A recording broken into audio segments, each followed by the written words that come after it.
எதிர்த்து திமுக உச்சநீதிமன்றத்தில் தொடர்ந்த வழக்கை ஏற்க மறுத்திருக்காங்க. எல்லாருக்கும் இதுல ஒரு சர்ப்ரைஸ் என்னன்னா, முதல்வர் கரூருக்கு சென்றால் திமுகவிற்கு எதுக்கு இவ்வளவு பயம் வருது? முதல்வர் கரூருக்கு போகணும்னா ஏன் திமுக இவ்வளவு பயப்படுறாங்க? கரூருக்கு போறது ஒரு முதல்வருக்கு அந்த மாநிலத்தில் உள்ள எங்க போறதுக்கும் 100% உரிமை உண்டு. அனைத்து தொகுதிகளும், எல்லா தொகுதிகளும், எல்லா இடத்திற்கும் முதல்வர் 100% போறதுக்கு உரிமை உண்டு எல்லா இடத்துலயும். ஆனால் கரூருக்கு போறாருன்னா ஏன் இவ்வளவு பயப்படுறாங்க? என்ன பிரச்சனை திமுகவிற்கு? அப்படி என்ன அங்க திமுக முதல்வர் போனால் முதல்வரிடம் அந்த மக்கள் என்ன சொல்லி விடுவார்கள் என்று இவர்கள் பயப்படுகிறார்கள். எதுக்கு கரூர்னு ஏன் திமுக ஃபர்ஸ்ட் பயம் வருது? கரூருக்கு போகிறதுக்கு எவ்வளவு நாள் இவங்க தடுக்க முடியுமா? இல்ல கரூர் ஒரு தமிழகத்தின் ஒரு பகுதி, முதல்வர் சென்றதுல என்ன பிரச்சனை? ஸோ அது ஏன் இவங்க முதல்ல பயந்துகிட்டு முதல்லயே போய் ஒரு மனுவை ஏன் தாக்கல் செய்யறாங்க? அதுவே தவறு. ஏன்னா ஒரு முதல்வர் போகக்கூடாதுன்னு சொல்றதுல எந்த இது இல்லை. இல்லாமல் எல்லாமே சட்டப்பூர்வமா நடக்குது. என்னன்னே தெரியாம ஒரு லீகல் டீம், அதாவது இன்னைக்கு உச்சநீதிமன்றம் நீதிபதி சொல்றாங்க குற்றவாளின்னு சொல்லியிருக்காங்க. முதல்ல போய் படிச்சுட்டு வாங்கன்னு சொல்லி அமைச்சிருக்காங்க அந்த அட்வொகேட்ஸ். முதல்ல போய் நீங்க போய் கேஸ் எல்லாம் படிச்சுட்டு வாங்க, எதுக்கு கேஸ் போறீங்க, எதுக்கு பெட்டிஷன் போறீங்கன்னா படிச்சுட்டு வாங்கன்னு சொல்லி அமைச்சிருக்காங்க. அந்த லட்சணத்துல ஒரு டீம் இதை வச்சுட்டு இவர்கள் சுப்ரீம் கோர்ட் வரைக்கும் போய் எல்லாருடைய நேரத்தையும் வீணடிச்சு இதன் மூலமா வேற வேலையை பார்த்துட்டு இருக்காங்க. முதல்ல மக்களுக்கு ஏதாவது 5 வருஷமா செஞ்சீங்களா? எதுவும் செய்யல. ஒரு 5 வருஷம் எதுவும் செய்யல. 70 வருஷம் நீங்க செஞ்ச அனைத்து துரோகத்திற்கும் இன்னைக்கு நீங்க தமிழக மக்கள் மொத்தமா விலை கொடுத்திருக்காங்க.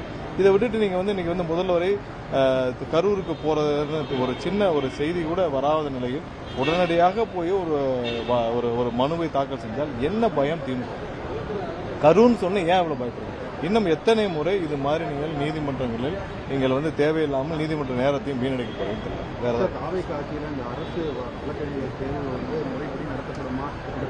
இல்ல, நான் காலையில அதை தெளிவா சொல்லிட்டோம். கண்டிப்பா 100% முறைப்படி நேர்மையாக தான் நடந்துட்டு வருது. ஸோ நேர்மையா நடக்கிறதுனாலதான் இவ்வளவு தூரம் விசிபிலிட்டி இருக்கு. ஏன்னா இதுக்கு முன்னாடி யார் நியமிக்கிறாங்க தெரியுமா?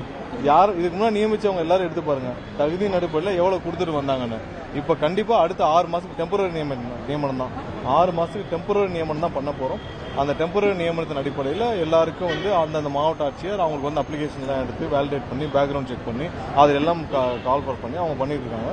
இதில் சூட்டபிலிட்டி, ஏன்னா இவ்வளவு ப்ரொஃபைலையும் வேலிடேட் பண்ணி எல்லாரையும் கொண்டு போறது, பேக்ரவுண்ட் செக் பண்றதுல எல்லாத்துக்கும் ஒரு சில நாட்கள் கூடுதலாக பிடித்து விட்டது. கண்டிப்பா இது 100% நேர்மையா நடக்குது. எங்கேயாவது தவறு நடக்கும் பட்சத்தில் குறிப்பிட்டால் 100% எந்த தயவுதாச்சும் நடவடிக்கை. செந்தில் பாலாஜி அவர்களை பிடிப்பதில் தொடர்ந்து காவல்துறை சுரக்கம் காட்டிட்டு வருதுன்னு சொல்றாங்க. இல்ல, நீங்க 4 வருடம் அவருடைய 3-4 வருடம் அவருடைய தம்பி அசோக் ஏற்கனவே தலைமுறைவா இருந்தார். எத்தனை சம்மன் அனுப்பப்படுச்சு ஈடியில இருந்து தலைமுறைவா இருந்தல. அவருக்கு ஓடி ஒளிவதெல்லாம் பெரிய விஷயமா இருக்கு. அவர் அன்னைக்கே ஒரு 5 நிமிஷம் அசந்து அப்பயே எஸ்கேப் ஆயிருப்பார். ஸோ இப்ப காவல்துறை அவருடைய கடமையில என்ன செய்யணும் செஞ்சுட்டு இருக்காங்க. ஒரு சம்மனுக்கு அளித்தால் ஆஜராவதில் என்ன பிரச்சனை? இப்ப நீங்க உங்கள் சம்பந்தப்பட்ட ஆட்கள் பிடிபட்டிருக்காங்க. சம்மன் அளிக்கப்பட்டால் ஆஜராகி பதில் சொல்வது என்ன பிரச்சனை இருக்கு? இதற்கு எதுக்கு நீங்கள் சம்மனுக்கு ஆஜராகாமல் ஓடி ஒளிய வேண்டும்? அப்ப நீங்க அந்த குற்றத்தில் உங்களுடைய ஈடுபாடுகள் எந்த அளவுக்கு இருக்குன்றது நீங்க புரிஞ்சுக்கணும். ஸோ இதே மாதிரிதான் அவர் எல்லா விஷயத்திலையும் செந்தில் பாலாஜி தானே பெரிய இவர் போல் நினைச்சு போகலாம். ஆனா சட்டப்படி அந்த துறையில அங்க விசாரணை எப்படி நடக்குது அதை பத்தி நம்ம தலையிட முடியாது. பட் அங்க என்ன நடக்குதுன்னு தெரியல. பட் இருந்தாலும் சம்மன் அனுப்பப்பட்டால் எங்களுக்கு எவ்வளவு சம்மன் இருக்கு, நாங்க போய் ஆஜராயிருக்கோம்ல. டெல்லியில சிபிஐல போய் கூப்பிட்டாங்க, நாங்க ஆஜராலையா? நாங்க போயிட்டு வரலையா? எல்லாரும் போயிட்டு வந்தோம்ல. சம்மன் கழிக்கப்பட்டால் ஆஜராவதில் என்ன பிரச்சனை இருக்கு?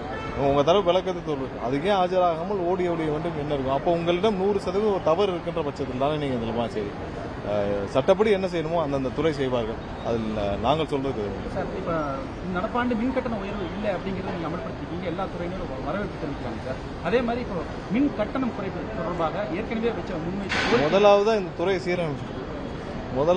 சீரமைக்க வேண்டிய வேலைகள் நிறைய இருக்கு. அதை சீரமைத்து முடிச்ச பிறகு மக்கள் பயன்படும் வழியில் என்னென்னமெல்லாம் வசதிகள் செய்ய முடியுமோ அதை கண்டிப்பாக செய்வோம். சீரமைக்கும் வேலைகள் தொடர்ந்து நடைபெற்று இருக்கு. இப்ப நம்ம குறிப்பிட்டது போல இந்த 15,000 பேர் ஆட்களை வேலைக்கு இருக்கும் வேலைகள், மற்றபடி எல்லா சப்ஸ்டேஷன்ஸ் எல்லாம் நிறுவன வேலைகள், எல்லா அனைத்து வேலைகளும் மூலப்பொருட்கள் இங்க இல்ல. அதே மாதிரி ஆட்களுக்கும் நம்ம வெளிமாநிலம் தான் வர்றாங்க. மின் கட்டணம் 10 மாநிலங்களோட ஒப்பிடும்போது தமிழ்நாட்டில் தான் அதிகம் தொழில்துறை சொல்றாங்க. இல்ல, இப்போதைக்கு உயர்த்தப்படவில்லை. அது அதை வரவேற்கிறாங்க தெரிவித்து சார். மற்றபடி இந்த துறையை சீரமைக்கும் வேலைகள் மற்ற மாநிலத்தை கம்பேர் பண்ணும்போது நம்மளுடைய இங்க மின்சார வாரியம் எவ்வளவு சீரமைச்சிருக்குன்னு உங்களுக்கு தெரியும். அதிக கடன் பெற்றுள்ள மாநிலமும் நம்மளுடைய மாநிலம் தான் மின்சாரத்துறையில. எல்லாத்தையும் சீரமைக்க வேண்டிய காலங்கட்டத்தில் கண்டிப்பா சீரமைக்கும்.